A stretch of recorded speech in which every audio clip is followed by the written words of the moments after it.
Sejarah Desa Matese, di mana sejarah Desa Matese ini sangat erat sekali dengan seorang tokoh yang bernama Haryokusumo. Sebenarnya siapa sih Raden Haryokusumo itu?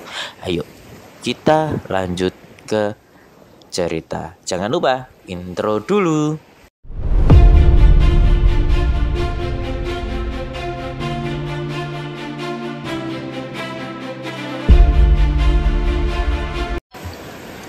Pada tahun 1478 terjadilah gejolak besar di kerajaan Majapahit, di mana pada tahun tersebut Majapahit sedang dilanda perang saudara antara Kertabumi dengan Gerindawardana. Hal ini terjadi karena Gerindawardana tidak setuju jika Kertabumi menjadi raja. Mengapa demikian? Dikarenakan Gerindawardana adalah keturunan asli dari kerajaan Majapahit. Dan juga saat itu ayah Gerindawardana yaitu Bre Wirabumi kalah saat bertempur dengan pasukan Brawijaya V atau yang disebut juga sebagai Kertabumi. Kemudian mengetahui hal tersebut, Gerindawardana ingin merebut kekuasaan Majapahit dari tangan Brawijaya V. Kemudian terjadilah perang saudara itu. Dan dampak dari peperangan itu, pasukan dari Brawijaya V atau Bre Kertabumi kalah, yang mengakibatkan Bre Kertabumi harus mengungsi ke Demak dengan bala keluarga dan bala tentaranya. Mengetahui peristiwa itu terjadi dan membuat kekalahan ayahnya, sehingga Bre Kertabumi terusir dari negara Majapahit. Sang anak dari Bre Kertabumi yakni Raden Fatah berniat menyerang kerajaan Majapahit yang saat itu dipimpin oleh Gerindawardana. Akan tetapi Kertabumi meminta Raden Fatah untuk tidak melakukan tindakan tersebut, dikarenakan Gerindawardana adalah paman dari Raden Fatah sendiri. Lalu Kertabumi pun meminta kepada anaknya yakni Raden Fatah agar mengizinkan melakukan tapa brata. Kemudian mendengar hal tersebut, Raden Fatah berdiskusi dengan para sunan. Di antaranya ada Sunan Kalijaga, ada Sunan Giri, dan juga Sunan Muria. Akhirnya Sunan Kalijaga dan Sunan Giri berpendapat bahwasanya Raden Kertabumi atau Brawijaya V diizinkan untuk apa? Melakukan tanpa brata. Tapi untuk lokasinya di Giri Katong. Giri Katong sendiri adalah nama kuno dari Gunung Lawu. Mendengar hal tersebut membuat Raden Kertabumi sangat bahagia. Dan syarat kedua Raden Fatah yaitu perjalanan Raden Kertabumi ke Giri Katong akan dikawal oleh pasukan Demak. Pada tahun 1480, yaitu serang 2 tahun, ketika Kertabumi mengungsi ke kerajaan Demak, mereka pun melanjutkan perjalanan untuk tapa brata. Dan pada saat itu juga Raden Kertabumi mempunyai seorang anak kecil dari istrinya yang berasal dari kerajaan Bali. Anak itu pun dinamakan dengan nama Jakamareng. Kemudian di tahun 1481 sampailah rombongan Kertabumi di Kerajaan Pandan Gugur. Nah, Kerajaan Pandan Gugur itu sekarang jadi salah satu desa yang ada di Kecamatan Matese ya, yaitu Desa Pandan Segugur.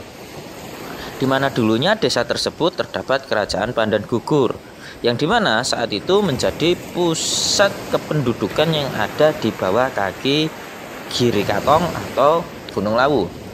Nama rajanya namanya adalah Arya Gugur.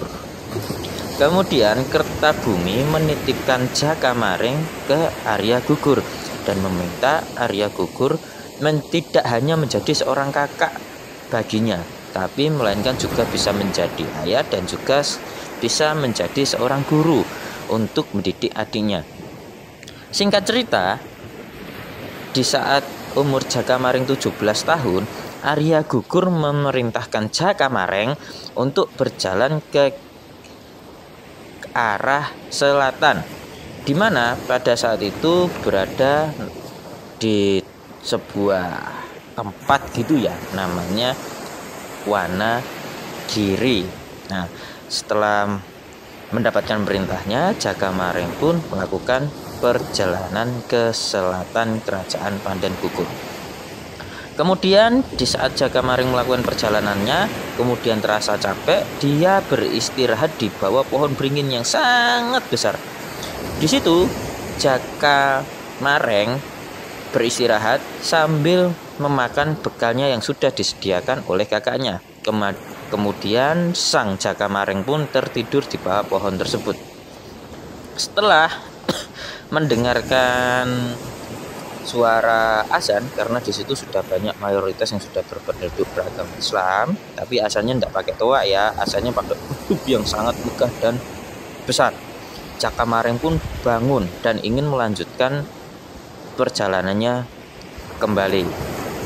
Seperti itu.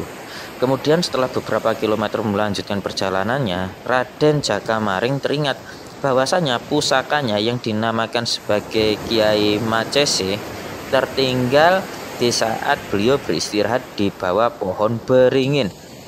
Kemudian Raden Jagamaring kembali ke tempat di mana dia beristirahat untuk mengambil pusakanya. Di dalam hatinya dia berkata, jika pusakanya hilang, maka dia akan mengikhlaskan dan menerima takdir untuk menerima kematiannya. Dan jika pusakanya masih ada di sana, dia akan membangun sebuah desa di tempat pusakanya itu berada. Dan saat Jagamaring sampai ke tempatnya yang tadi dibuat untuk istirahat, Jagamaring pun terkejut, ternyata pusakanya masih ada di situ. Dan tempat tersebut dinamakan sebagai Winih Macese, artinya pohon yang menyimpan amanah. Nah, seperti itu. Kemudian Jagamaring berteriak dengan sangat keras, suatu saat jika tempat ini ramai, suatu saat jika tempat ini makmur, suatu saat jika tempat ini reja, tempat ini akan saya beri nama sebagai Matese. Karena di tempat ini pusaka saya yang diwariskan turun-temurun dari ayah saya saat saya terlupa dan lena, saat saya melupakan kenikmatan yang diberikan oleh Allah. Di situ tempat ini menyimpan pusaka saya dengan sangat baik dan membuat pusaka saya masih terjaga. Maka saya namakan Matese dan saya artikan jimatnya asih. Kemudian di saat pembangunan desa itulah Jagamaring menuliskan sangkalannya yang dimana berbunyi Gapura Ratu Catur Semedi atau tahun 1419 Saka atau tahun 1497 Masehi. Dan ketika kita kurskan dengan tahun sekarang yaitu tahun 2024, maka umur Matese adalah 527 tahun. Sekian cerita dari admin Napak Tilas Nusantara. Jika ada yang mau request tempat yang akan dibahas, silahkan tulis komentar ya. Terima kasih. Salam on the way.